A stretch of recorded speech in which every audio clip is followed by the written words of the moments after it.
Bonjour à tous et bienvenue sur la chaîne Les Stats JDR pour ces nouvelles pensées JDR.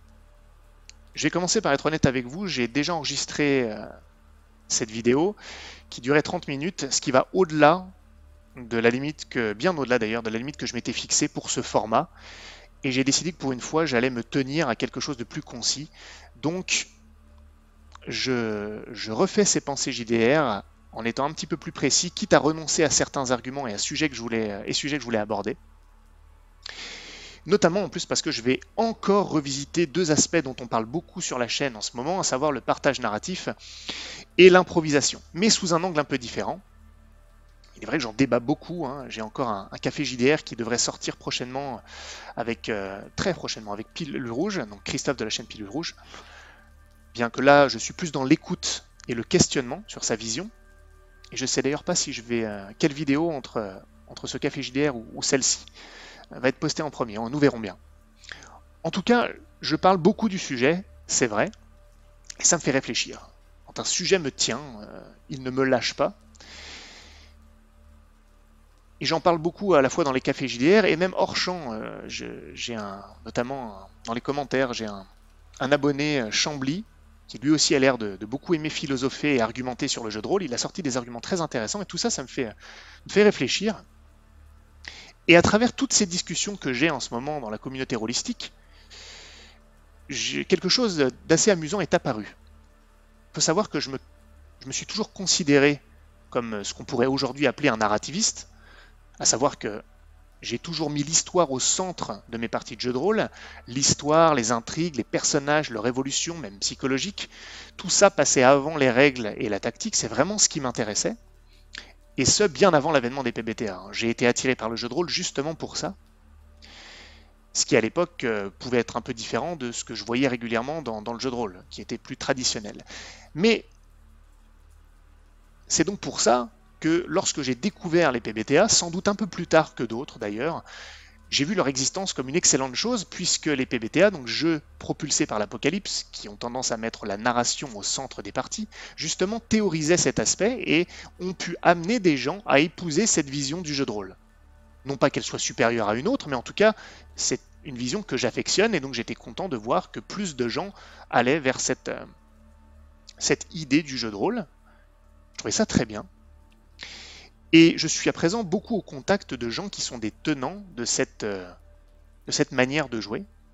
Et je discute beaucoup avec eux. Et bizarrement, je me retrouve souvent dans la position du conservateur. Ça m'a surpris. On me classifie presque, certains le font d'ailleurs, dans les maîtres du jeu qui ont une vision traditionnelle du jeu de rôle. Alors que moi, à l'époque, quand je pense jeu de rôle traditionnel, je ne pense pas à ce que je fais. Et donc je trouve ça assez amusant. Et ça m'a fait réfléchir.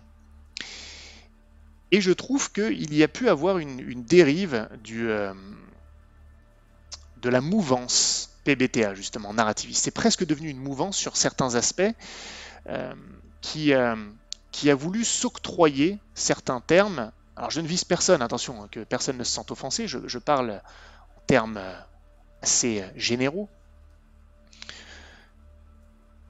Et du coup, c'est ça que je veux aborder aujourd'hui, parce que cette dérive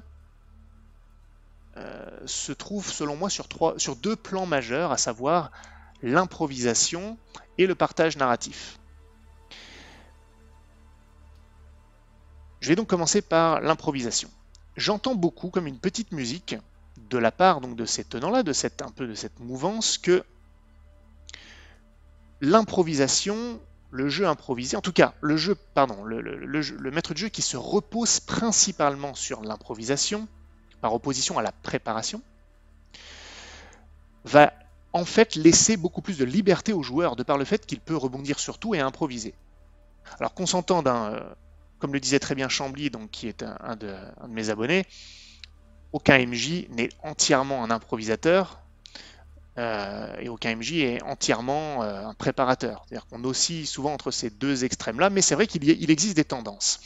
Et le PBTA, quand même, a un peu véhiculé cette idée d'improviser beaucoup dans ses parties, donc de reposer principalement là-dessus, pour faire émerger après des créations et de faire participer les joueurs dans ce processus créatif. C'est ça l'idée quand même, hein.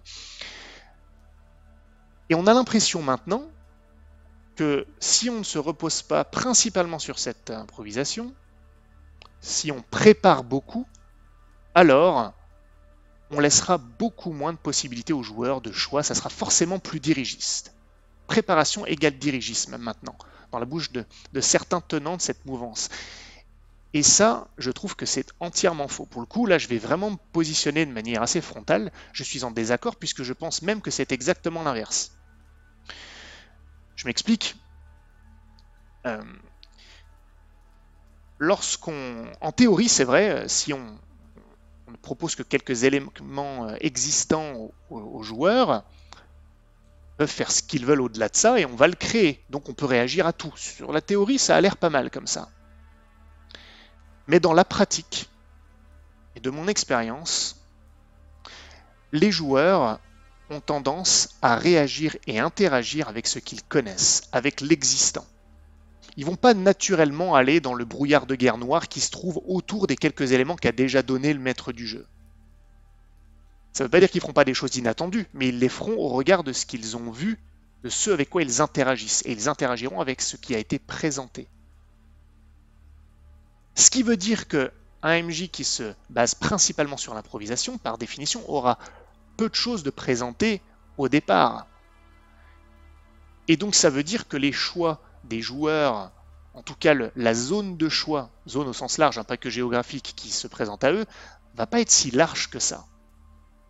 Donc dans la pratique, il n'y a pas tant de liberté que ça. D'ailleurs, j'entends souvent des narrativistes comme ça ou des gens qui se reposent sur l'improvisation qui vont dire « Moi, j'aime beaucoup être surpris. » Mon ami Danny de la chaîne Radburger le dit d'ailleurs. Moi, je pense qu'au contraire, on est potentiellement moins surpris puisqu'on a finalement une zone de connaissances proposée aux joueurs qui est assez restreinte et donc la liberté des joueurs se fait dans ce carcan. On voit à peu près ce qu'ils vont faire, on n'est jamais vraiment surpris. Par opposition à un maître du jeu qui prépare plus, et donc quand on prépare plus, on sera capable de proposer plus de choses d'un seul coup, plusieurs éléments, plusieurs problématiques, plusieurs lieux peut-être, potentiellement bien ficelés entre eux, plusieurs enjeux au même moment, et donc on va déployer un champ de connaissances pour les jeux de rôle, pour les joueurs, plus important. Il n'y aura pas que le village et quelques personnages. Il y aura le village, une problématique au village, puis une autre qui est liée au village voisin d'à côté qui est un peu antagoniste, et éventuellement un fugitif qui vient de fuir dans la cité d'à côté. Et là, d'un coup, tout s'élargit pour les joueurs, et comme la tendance du joueur est d'interagir avec ce qu'il connaît, avec l'existant, là, il a un plus grand existant à exploiter. Il a plein de choix. Où va-t-il aller? Quelle problématique va-t-il choisir d'aborder?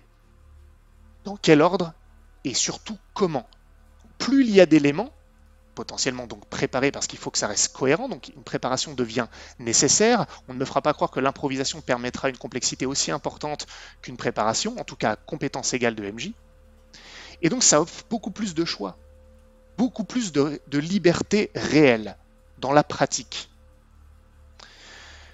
Et par définition, du coup, le maître du jeu aura plus d'occasions d'être surpris, parce que là, véritablement, il a proposé plusieurs choses grâce à sa préparation, et il ne sait vraiment pas ce que vont faire ses joueurs. Les possibilités, là, sont extrêmement larges. Donc il peut être encore plus surpris, ce qui, paradoxalement, peut le mener à devoir improviser beaucoup plus par la suite. Je dis toujours, en fait, plus on a de connaissances, plus on a de savoir, plus on est libre. La liberté n'a de limite que sur ce qu'on connaît en fait. Je vous donne un exemple tout bête, voire idiot. Si vous ne savez pas que l'Afrique existe, comment pouvez-vous décider d'aller la visiter? C'est un choix qui ne s'offre pas à vous puisque vous ne savez pas que ça existe. Comme je le dis, les joueurs ont une tendance à interagir avec l'existant. Et ça, je le crois fermement. Et j'ai pu le constater dans mes parties de nombreuses fois. De nombreuses fois. C'est pour ça que je suis un peu embêté quand cette mouvance PBTA a tendance un peu à dénigrer ce côté préparation qui pourtant en plus est d'ailleurs au demeurant extrêmement plaisant pour privilégier l'improvisation. Alors qui certes représente moins de travail, hein. C'est pareil, Chambly le disait aussi, c'est vrai que quand on a préparé une campagne, un scénario, ça demande du temps. Et donc se reposer principalement sur l'improvisation permet plus de planifier des parties au feeling, et le maître du jeu a moins de temps de préparation à côté. Ça c'est un fait indéniable que je ne renierai absolument pas et ça peut être un facteur. De notre côté, pour tout loisir, il faut du temps. Si vous voulez faire du sport, il faut du temps. Si vous voulez lire, il faut du temps. Bref. Mais néanmoins, ça reste vrai. Bon, ça c'est le premier point. Et puis, le deuxième et dernier point, sur le partage narratif. Alors déjà, rien que ce terme presque m'embête maintenant parce que je trouve, donc un partage narratif, je vais quand même le définir, hein, dans le conscient collectif. Aujourd'hui, le partage narratif, c'est laisser aux joueurs, et je dis bien aux joueurs, pas aux personnages, la capacité également de créer des éléments du décor, que ce soit des lieux, des environnements, des relations avec des PNJ même, bref, d'avoir une part du pouvoir qu'on attribue traditionnellement au maître du jeu. Et déjà, le terme me gêne un peu parce que ça sous-entend que si on n'octroie pas ce pouvoir de créer aux joueurs, alors on ne partage pas la narration avec eux. C'est une manière un peu que cette mouvance PBTA a pu avoir, peut-être même inconsciemment et involontairement, hein, de s'accaparer le terme narration. Et ça me gêne, parce que c'est faux, on peut très bien faire de la narration sans que les joueurs aient le pouvoir de créer. Du moment que les personnages ont la capacité d'interagir sans réelle limite à part la cohérence avec l'univers, les personnages, dans les limites donc de ce que les personnages seraient capables de faire dans le cadre d'un univers réaliste et cohérent, réaliste par rapport à l'univers dans lequel ils sont, eh bien, il y a de la narration, il peut y avoir de l'histoire. Après tout, quand on prend un film, le réalisateur décide de tout, les acteurs ne font que jouer. Il y a encore plus de limitations que dans le jeu de rôle pour les acteurs. Et pourtant, on ne peut pas dire qu'il n'y a pas de narration dans les films. On ne peut pas dire qu'on ne partage pas la narration avec les acteurs puisqu'ils en sont eux-mêmes les acteurs. Et dans le jeu de rôle, c'est encore plus présent puisque les joueurs ne sont pas que des acteurs, ils peuvent choisir ce qu'ils vont faire et interagir.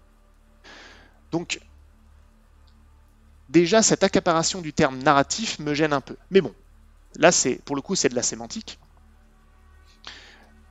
Ce que je reproche aussi, c'est qu'on entend souvent que lorsqu'on ne partage pas cette narration, cette capacité de créer avec les joueurs, en tant que maître du jeu, alors, si on ne le fait pas,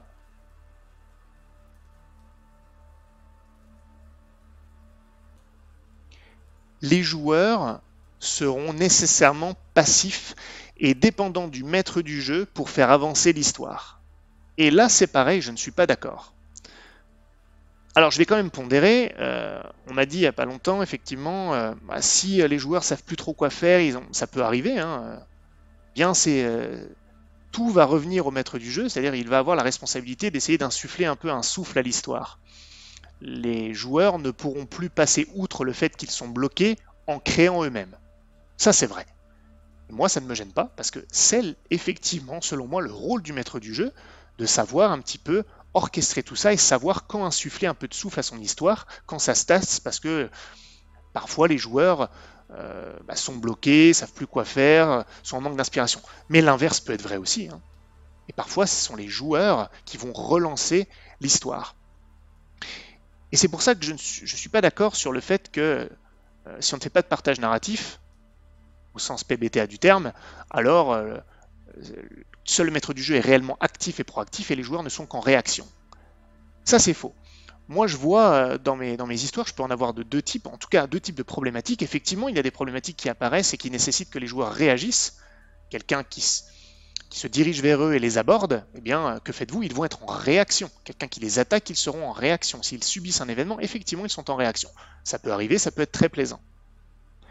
Mais il peut y avoir de nombreux cas, au sein desquels les joueurs ont des objectifs, on sait ce qu'ils veulent, enfin, eux savent ce qu'ils veulent faire, et puis ils ne sont pas contraints par le temps, ils ont du temps à disposition, personne ne les assaille. Et alors là, c'est que faites-vous? Et les joueurs, là, sont à l'initiative du plan qu'ils vont mettre en œuvre. Ils sont à l'initiative des éléments qu'ils vont aller aborder. C'est eux qui vont le transmettre. Si on arrête la session là, le maître du jeu va en plus potentiellement pouvoir préparer la suite en fonction des actions que les personnages ont décidé, que les joueurs ont décidé de mener.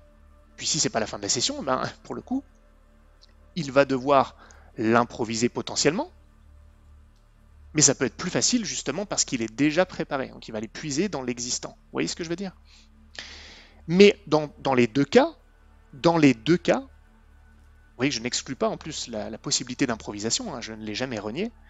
Dans les deux cas, c'est cette fois le maître du jeu qui est en réaction par rapport à une attitude proactive des joueurs. Ce sont eux qui vont être à l'origine de la suite de l'intrigue parce qu'ils interagissent, ils décident de ce qu'ils vont faire. Et pourtant, ils n'ont pas le pouvoir de créer des éléments de décor comme le maître du jeu. Il n'en demeure pas moins que ce sont eux qui sont ici à l'initiative. Et le maître du jeu, certes, va toujours avoir l'apanage de la création, mais cette fois, il va créer en réaction des actions des joueurs.